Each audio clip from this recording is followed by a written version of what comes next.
Assalamualaikum warahmatullahi wabarakatuh. Selamat siang teman-teman semuanya. Di sini kelompok 1 akan menjelaskan tentang materi teks esai. Sebelumnya ada pepatah yang mengatakan tak kenal maka tak sayang maka tak cinta. Maka sebelum memulai presentasi kita pada siang hari ini, kami akan memperkenalkan diri kami terlebih dahulu. Yang pertama yaitu diri saya sendiri, yaitu Nevia Ziva sebagai moderator. Saya Syaza Afani sebagai pemateri. Saya Sarah Sabula sebagai pemateri. Saya Tasya Akbar Putri Sisya sebagai pemberi kesimpulan. Saya Latifah Priyayu Ajelana sebagai pemateri. Saya Alfi Materi sebagai pemateri. Saya Haikal Saputra sebagai pemateri. Baiklah, yang pertama di sini saya akan menjelaskan pengertian teks esai. Teks esai merupakan teks yang mengungkapkan pendapat pribadi terhadap suatu fenomena, peristiwa, alam, tokoh, dan benda dan sebagainya. Oleh karena itu, pernyataan-pernyataan yang digunakan merupakan tanggapan yang bersifat bebas dan subjektif. Hal itu tampak dari penggunaan kata ganti saya atau aku di dalamnya. Selanjutnya, tujuan dari teks esai.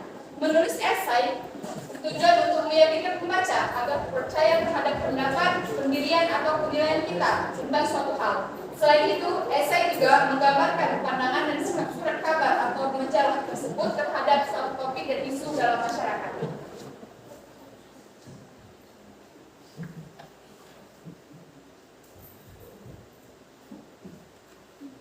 Selanjutnya materi akan disampaikan oleh Latifah Priyayu. Baik, terima kasih.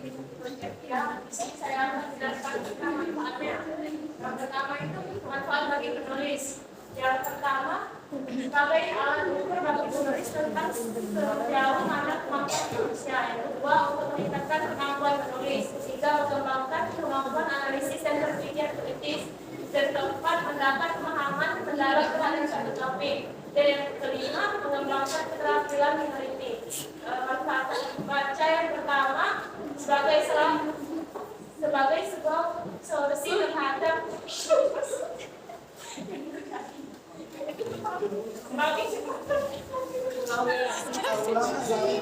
Tidak,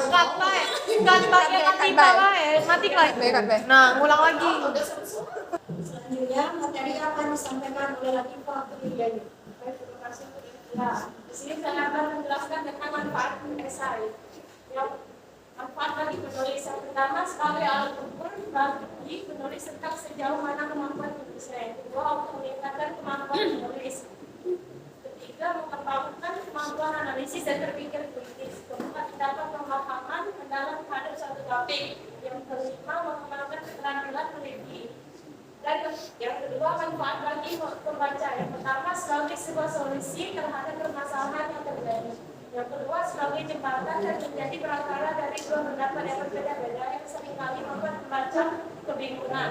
Yang ketiga, untuk mendapat informasi yang dibutuhkan. Yang keempat, untuk menghibur pembaca. Selanjutnya, saya akan menjelaskan tentang jenis-jenis esai. Yang pertama itu ada esai deskriptif. Esai deskriptif ini adalah tipe esai yang melukiskan cip apa saja yang menarik perhatian penulis.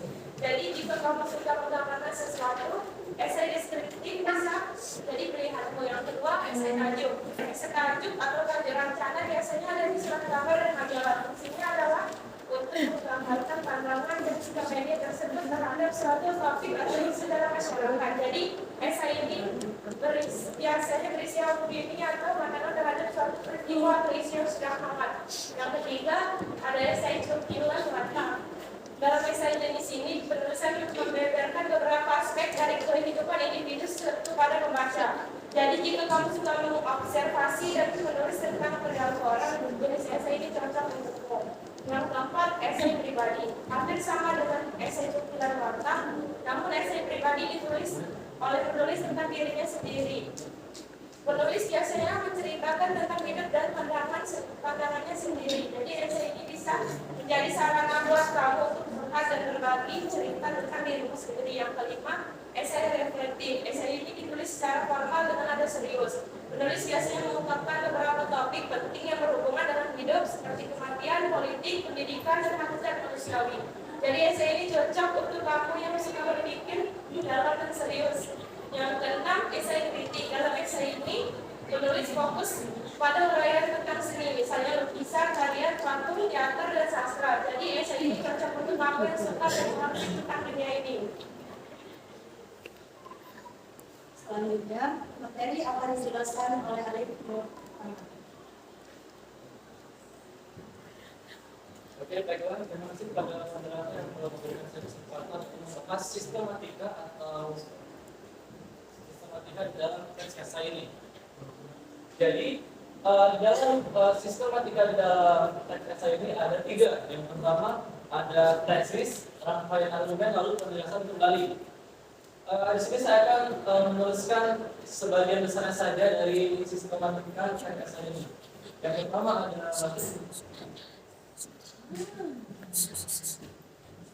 oke, tampaknya langsung saja. Jadi di bagian tesis kan ada yang namanya isu, permasalahan, dan pada umum penulis. Jadi di dalam tesis ini penulis memperkenalkan isu atau permasalahan yang akan dibahas di dalam teks ini. Di dalam teks ini juga berisi atas pandangan umum penulis terhadap keseluruhan isu yang dibahas di dalam teks esai ini. Lalu yang kedua ada rangkaian argumen, terdiri atas fakta-fakta dan pendapat. Jadi di bagian ini penulis menuliskan kalimat pendukung esai dan argumen-argumennya. Kan ada fakta-fakta dan pendapat atau opini kan. Nah, jadi fakta dan pendapat ini harus relevan dan juga harus jelas dengan subtopik yang dibahas di dalam teks esai tersebut. Lalu yang ketiga ataupun yang terakhir adalah penjelasan kembali berisi atas kesimpulan ataupun rangkuman. Jadi di dalam penjelasan ulang ini penulis menuliskan kembali esai dan subtopik yang telah dibahas sebelumnya. Tujuan ditulisnya penjelasan kembali ini supaya meyakinkan pembaca bahwa apa yang ditulis dalam esai itu adalah benar. Jadi ada 3 sistematika dalam teks esai ini, ada tesis, rangkaian argumen, dan penjelasan kembali. Jadi ketiga ini mirip seperti teks editorial yang telah kita pelajari sebelumnya, dan juga ada juga pada teks esai ini. Secara sekian, saya kembalikan kepada moderator. Selanjutnya, materi akan disampaikan oleh Sena. Baiklah, saudara-saudaraku. Jadi di sini setelah pembahasan tentang struktur pengertian serta yang lain-lainnya, kita akan membahas tentang kaidah kebahasaan. Nah, kaidah kebahasaan dari teks esai yang kami sampaikan saat ini yaitu adalah yang pertama adalah tentu saja sama dengan menggunakan teks editorial yang mana menggunakan kata-kata yang menunjukkan hubungan sebab akibat atau yang sering kita sebut dengan konjungsi kausalitas. Nah, contoh dari konjungsi kausalitas jika kita sudah pelajari sebelumnya yaitu adalah seperti dengan kata maka, sebab, disebabkan, karena, akibat, oleh karena itu, dan lain-lain sebagainya. Saya contohkan dengan satu kalimat yaitu itu sebabnya budaya multikulturalisme berhubungan erat dengan feminisme. Nah, itu di kata sebabnya itu merupakan salah satu konjungsi kausalitas yang digunakan dalam teks esai pada pembelajaran kita hari ini. Yang kedua adalah menggunakan kata-kata yang menyatakan suatu penilaian ataupun tanggapan. Tetapi ini kami menyarankan secara opsional. Kenapa? Karena hal ini sering digunakan secara kritik. Tapi karena itu merupakan salah satu persepsi dari diri kita sendiri dan itu bersifat subjektif, artinya kita boleh memasukkan hal tersebut. Tetapi jika mau tidak memasukkan juga, tidak dipaksa ataupun tidak dimarahi oleh siapapun. Hal itu juga disebut dengan opsional. Nah, yang ketiga adalah menggunakan kata kerja mental, yakni kata kerja yang menyatakan kegiatan abstrak. Nah, contoh dari kata kerja yang menggunakan kegiatan abstrak ini yaitu adalah kita menyatakan suatu kegiatan seperti dengan kata kekecewaan, kejengkelan, dengan dicontohkan pada kalimat tersebut. Contohnya yang pertama adalah kita kehilangan imajinasi Indonesia yang seni dari kekecewaan dan kejengkelan atas kenyataannya. Nah, hal itu merupakan ada 2 kata yang menyatakan kata kerja mental yang sering terjadi di dalam teks esai yang kita pelajari. Teman-teman yang berbahagia dan yang saya hormati, yang keempat adalah menggunakan kata-kata perujukan. Yang mana kata perujukan ini yang namanya merujuk. Artinya kita mengatakan seperti menurut, berdasarkan, merujuk. Hal itu bisa digunakan pada teks esai sama seperti dengan teks editorial karena berhubungan dengan tesis tadi, yaitu pengenalan isu, dan kita bisa memasukkan hal tersebut. Contohnya adalah dengan merujuk pada fenomena tersebut, bla bla bla bla, dan kata merujuk merupakan salah satu kaidah kebahasaan yang dapat digunakan pada teks esai tersebut. Yang kelima adalah menggunakan kata-kata persuasif. Sangat jelas bukan teman-temanku, karena kita di sini menggunakan kata-kata persuasi atau kata-kata ajakan sehingga persepsi dari diri kita sendiri ini dapat dijadikan pandangan bagi orang lain, yang mana dalam teks esai ini berbeda dengan teks editorial. Kalau editorial masih menggunakan topik, fakta, dan opini, tetapi kalau yang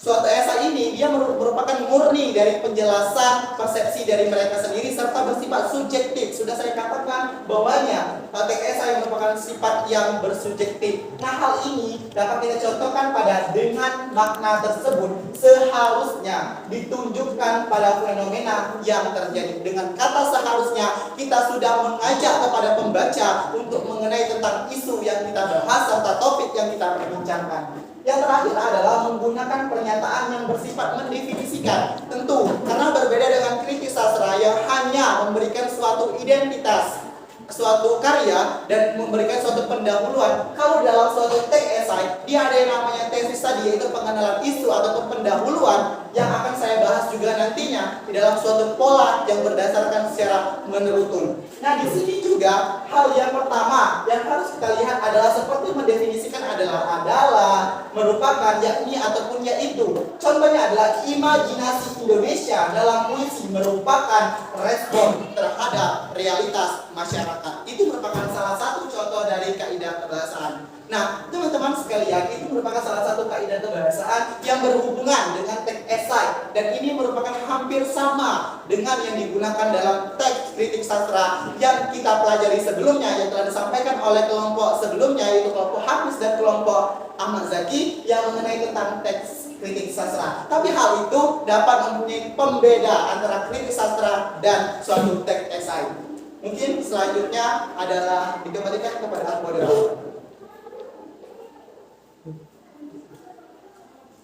Materi terakhir yang akan disampaikan oleh Saras.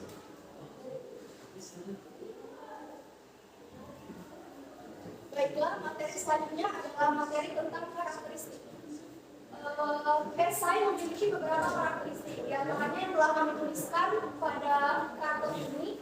Yang pertama adalah berbentuk prosa, di mana berbentuk prosa ini artinya dalam bentuk komunikasi biasanya menghindari penggunaan bahasa dan ungkapan figuratif. Ungkapan figuratif di sini atau bahasa kias merupakan penyimpangan dari bahasa yang digunakan kita sehari-hari. Yang kedua adalah singkat, dapat dibaca dengan santai dalam waktu 2 jam atau dengan batas kata 1500. Yang ketiga, memiliki gaya pembeda. Memiliki gaya pembeda maksudnya gaya penulisan setiap penulisan esai pasti berbeda-beda, tergantung dengan penulis yang membawa ciri dan gaya khasnya masing-masing. Yang terakhir adalah selalu tidak penting. Penulis memiliki segi yang penting dalam menarik dari objek dan subjek yang hendak ditulis. Materi selanjutnya adalah cara membuat esai secara umum.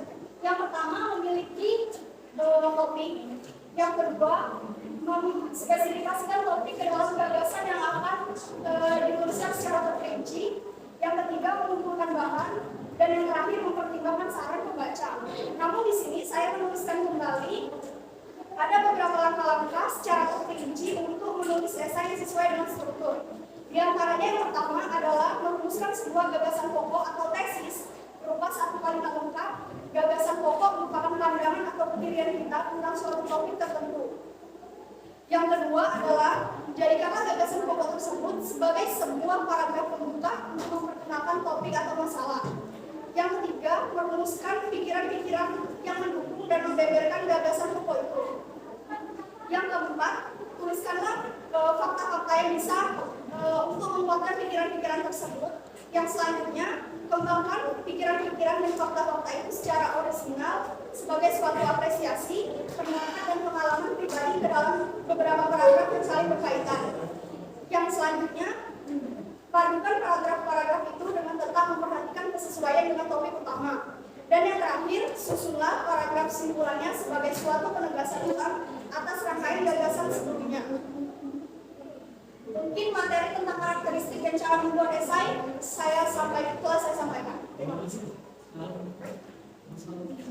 Setelah penjelasan materi tentang teks esai yang telah disampaikan oleh kelompok kami, selanjutnya kami memiliki contoh dari teks esai yang akan dijelaskan oleh Haikal Saputra.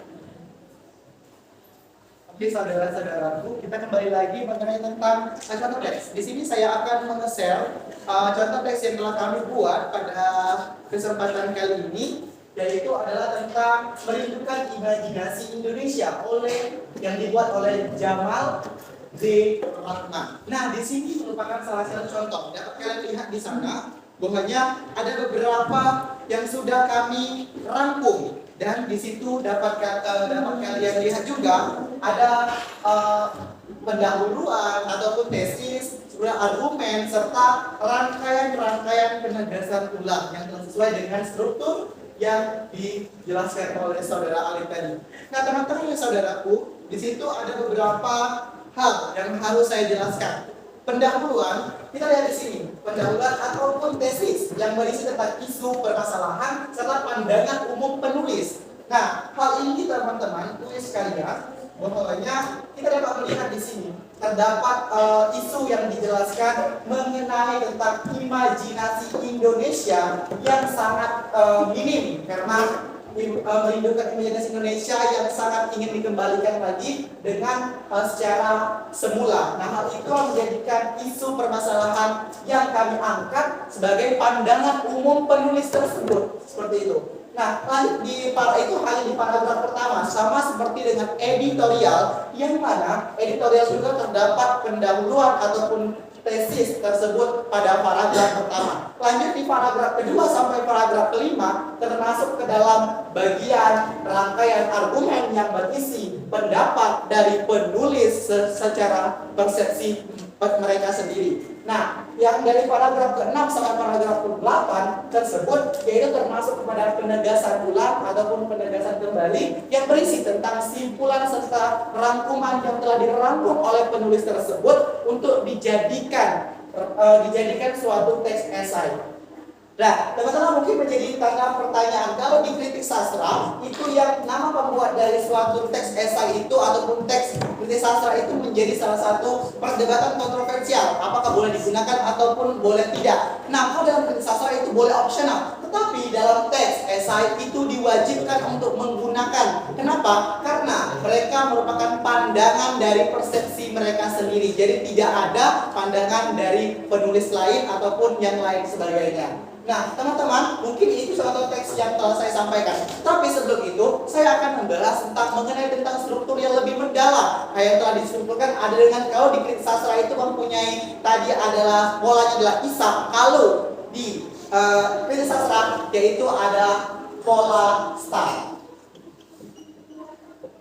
Di sini saya mengambil spidol sebentar dulu. Nah, jadi polanya ini start. Nah, start ini yaitu adalah S itu adalah situasi dan T itu adalah tantangan, A ini adalah aksi dan R adalah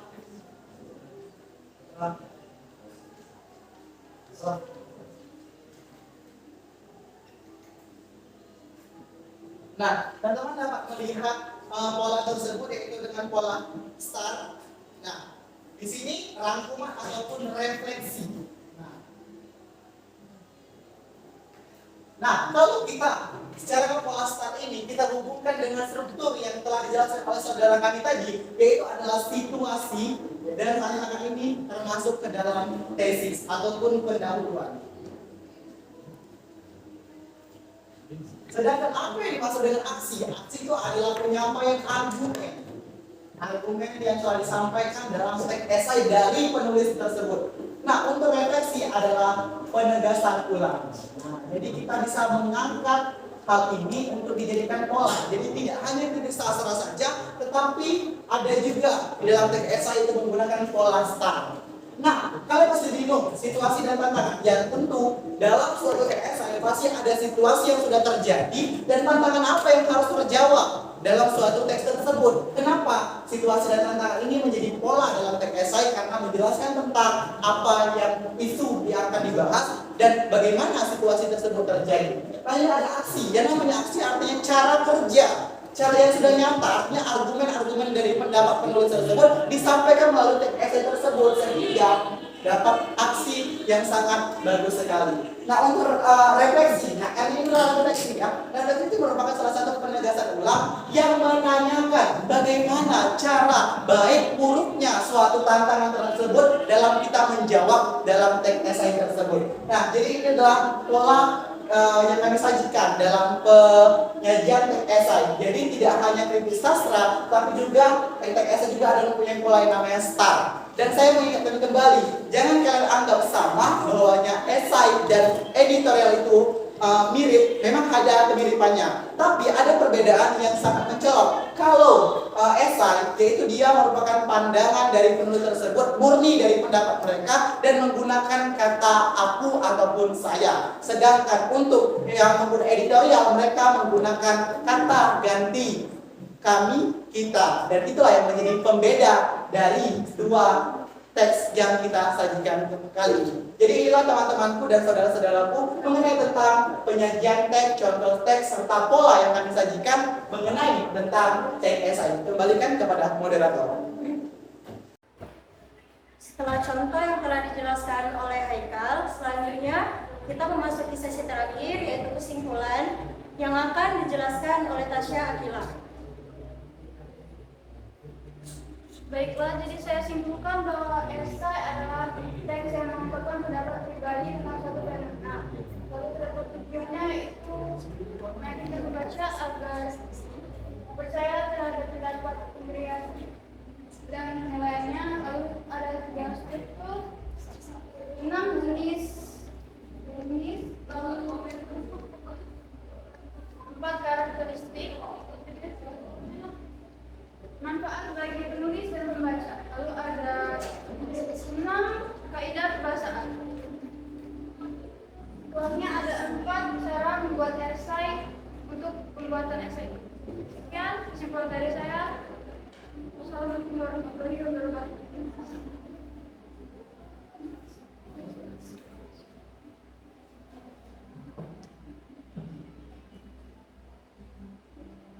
Mungkin sekian presentasi dari kami. Bila kelompok kami ada salah kata, kami mohon maaf. Saya akhiri. Wassalamualaikum